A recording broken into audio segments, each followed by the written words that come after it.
Mummy periods regular नहीं हो रहे हैं, डॉक्टर पे चलें क्या? अरे क्या ये बात बात पे डॉक्टर, हो जाता है थोड़ा बहुत ऊपर नीचे, शादी के बाद सब नॉर्मल हो जाएगा। यार ये शादी के बाद कौन सा वरदान मिलता है कि जिंदगी अपेरेंटली नॉर्मल हो जाती है।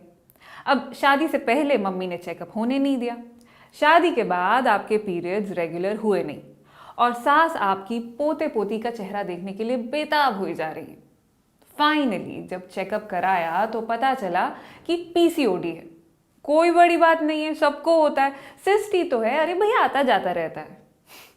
पीसीओडी यानी पॉलीसिस्टिक ओवेरियन डिजीज, इसे पीसीओएस भी कहते हैं, यानी पॉलीसिस्टिक ओवरी सिंड्रोम।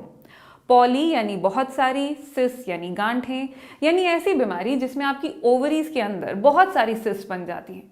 अब जिस चीज़ के आगे डिजीज या सिंड्रोम लग जाए वो छोटी बात तो नहीं होती है ना।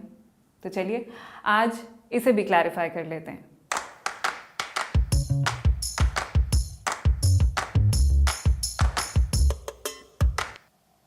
पीसीओडी एक हार्मोनल डिसऑर्डर है जिसमें महिला के शरीर में पुरुषों वाले हार्मोन ज्यादा बनने लगते हैं। इसके चलते पीरियड्स रेगुलर नहीं होते। ऐसा भी हो सकता है कि महीनों तक पीरियड्स हो ही ना। इस वजह से ओव्यूलेशन भी ठीक से नहीं होता। यानी पीसीओडी से गुजर रही महिला के लिए कंसीव करना बहुत मुश्किल हो जाता है। शरीर में मेल हार्मोन्स के बढ़ जाने की वजह से कई महिलाओं के शरीर पर ज्यादा बाल आने लगते हैं।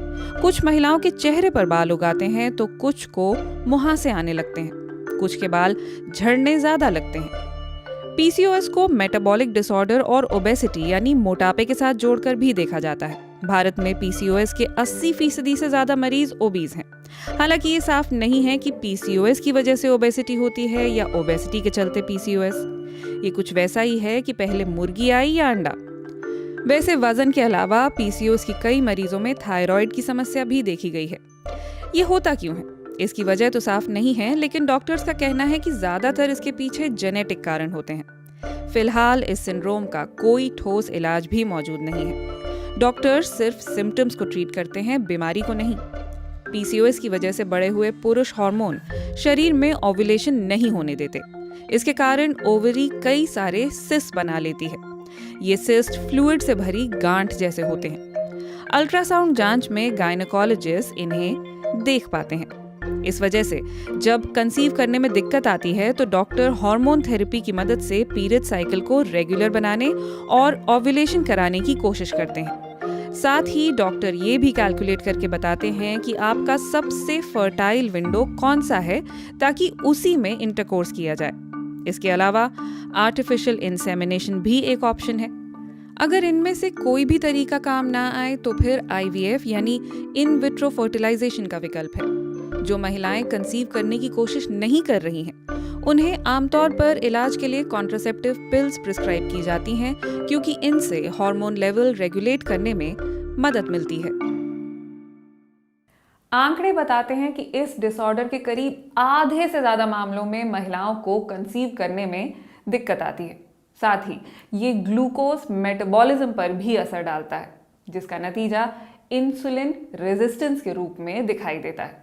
ऐसे में शरीर पर्याप्त इंसुलिन पैदा नहीं कर पाता और ब्लड शुगर लेवल बढ़ जाता है। इंसुलिन का लेवल ज्यादा होगा तो ओवरीज ज्यादा टेस्टोस्टेरोन बनाने लगेंगी, जो कि पुरुषों वाला हार्मोन है।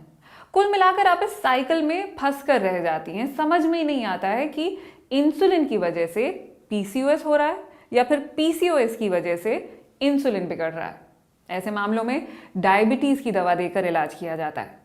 इलाज के बाद अगर महिला कंसीव कर लें तो भी उन्हें गेस्टेशनल डायबिटीज का खतरा होता है। गेस्टेशनल डायबिटीज यानी वो डायबिटीज जो सिर्फ प्रेगनेंसी में होता है।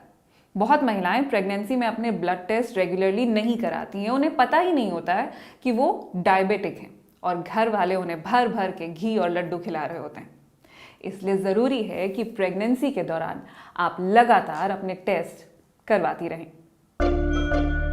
दुनिया भर में मां बनने की उम्र की करीब 5 से 10% महिलाओं को पीसीओएस है, लेकिन भारत में ये संख्या और भी ज्यादा है। एम्स की एक स्टडी के मुताबिक बच्चे पैदा करने वाली उम्र की करीब 20 से 25% भारतीय महिलाओं को ये सिंड्रोम है। वहीं पीसीओएस सोसाइटी इंडिया की एक स्टडी बताती है कि जिन महिलाओं को ये सिंड्रोम है उनमें हर 10 में से 6 टीनेज लड़कियां हैं। इन चौंकाने वाले आंकड़ों के बावजूद लगभग 65% भारतीय महिलाएं जानती ही नहीं हैं कि पीसीओएस होता क्या है। जब बात ही नहीं करेंगे तो कैसे जानेंगे कि क्या है? आपने कभी सुना है किसी आदमी को किडनी स्टोन हुआ हो और लोग उसे कहें कि अरे भाई स्टोन ही तो है, आता जाता रहता है, कौन सी बड़ी बात है? तो औरतें एक दूसरे को ऐसी बात क्यों कहती हैं? अपनी दिक्कत को हमेशा छोटा क्यों समझती हैं? शादी के बाद बाय डिफॉल्ट आपकी बॉडी नॉर्मल नहीं हो जाती है, इसलिए अपनी बेटियों को at least once in a while gynaecologist के पास रेगुलर चेकअप के लिए ले जाया कीजिए। और अगर आपकी गायनेकोलॉजिस्ट कहे कि अरे भाई अभी इसकी शादी नहीं हुई है, अभी चेकअप की क्या ज़रूरत है, तो गायनेकोलॉजिस्ट बदल लीजिए। आज का एपिसोड खत्म करने से पहले थोड़ी सी बात पिछले एपिसोड की